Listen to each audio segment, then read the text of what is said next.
Saline কাণ্ডে মেদিনীপুর মেডিকেলের super চিকিৎসক জুনিয়র চিকিৎসক সহ 12 জন সাসপেন্ড। এবং আপনারা শুনলেন যে কর্মবিরতির কথা, যে কর্মসূচির কথা জুনিয়র ডাক্তাররা জানিয়েছেন যে আগামীকাল সকাল 8টা থেকে মেদিনীপুর মেডিকেল কলেজে তারা কর্মবিরতি পালন করতে চলেছে। এরই পাশাপাশি জীবনদায়ী ওষুধের মধ্যে ভাসছে ছত্রাকের মতো জিনিস। ওষুধের ভাইরাল ভিডিও ঘিরে তোলপাড়। এসএসকেএম এর ট্রমা কেয়ারের ভিডিও বলে দাবি জুনিয়র চিকিৎসকদের। খতিয়ে দেখা হবে প্রতিক্রিয়া এসএসকেএম হাসপাতাল কর্তৃপক্ষের।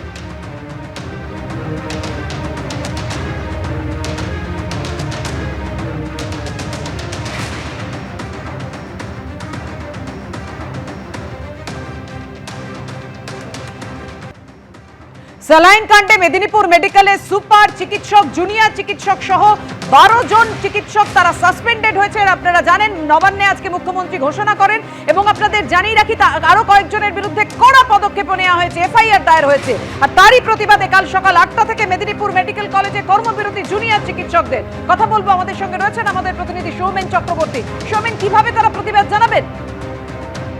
একেবারে পাপিয়া, জাস্ট কিছুক্ষণ আগেই কিন্তু জুনিয়র চিকিৎসকদের তরফ থেকে সাংবাদিক সম্মেলন করা হলো এবং তারা যেমনটা জানালেন যে একদিকে তাদের 6 জন পিজিটিকে সাসপেন্ড এবং তারপর এফআইআর, এই ঘটনাকে তারা মানছেন না এবং সেই জন্য এই ঘটনার প্রতিবাদে আগামীকাল সকাল 8টা থেকে মেদিনীপুর মেডিকেল কলেজ হাসপাতালের সমস্ত বিভাগে তারা কমপ্লিট কর্মবিরতিতে যাচ্ছেন এবং যতদিন না তাদের প্রতি সাসপেন্ড তোলা হয় বা তাদের সাথে বসে আলোচনায় বসে বিষয়টা একটা সুস্থ সমাধান করা হয়, ততদিন তারা এই কমপ্লিট কর্মবিরতিতে যাবেন, এমনটাই কিন্তু কিছুক্ষণ আগে জানানো হলো।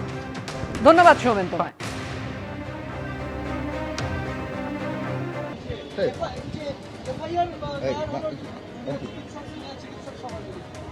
খুবই নিন্দাজনক একটি ঘটনা।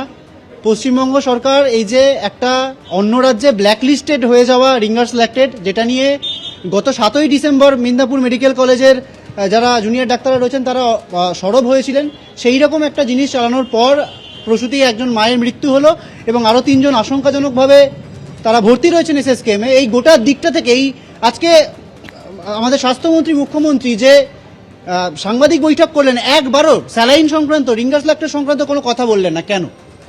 গোটা কথাটাই হলো যে জুনিয়র ডাক্তার তাদেরকে একটাভাবে বলির পাঠা করে তাদেরকে সাসপেন্ড করা হচ্ছে। কোন নিয়ম বলে করা হচ্ছে?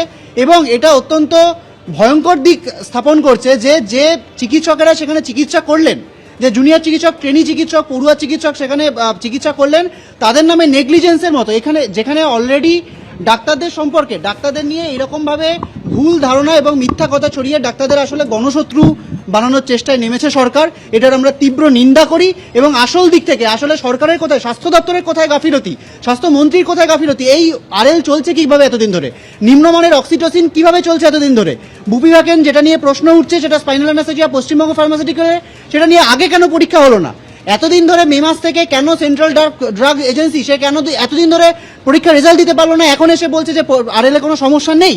তাহলে আরএলএ এই যে গোটা ঘটনা হলো, যে ঘটনা কর্ণাটকে অলরেডি ঘটেছে, গোটা ঘটনাকে ধামাচাপা দেওয়ার জন্য কেবলমাত্র ডাক্তারদের বদনাম এবং ডাক্তারদেরকে, একজন পড়ুয়া চিকিৎসক, আপনারা কল্পনা করতে পারছেন মানে সিনিয়র ডাক্তার যারা ওই দিনকে ভিজিটিং সার্জন রয়েছেন, সুপার রয়েছেন, তাদের কথা তাও মেনে নেওয়া যায়, তাও আমরা মেনে কিছুই নেওয়া যায় না, তাও কথা বলা যায়, কিন্তু পড়ুয়া চিকিৎসক, ট্রেনি চিকিৎসক তাদেরকে এইভাবে সাসপেন্ড করা হচ্ছে। এটা আসলে প্রচণ্ড একটা প্রতিহিংসাপরায়ণ রাজনীতি, তারই প্রকাশ বলে আমরা মনে করছি।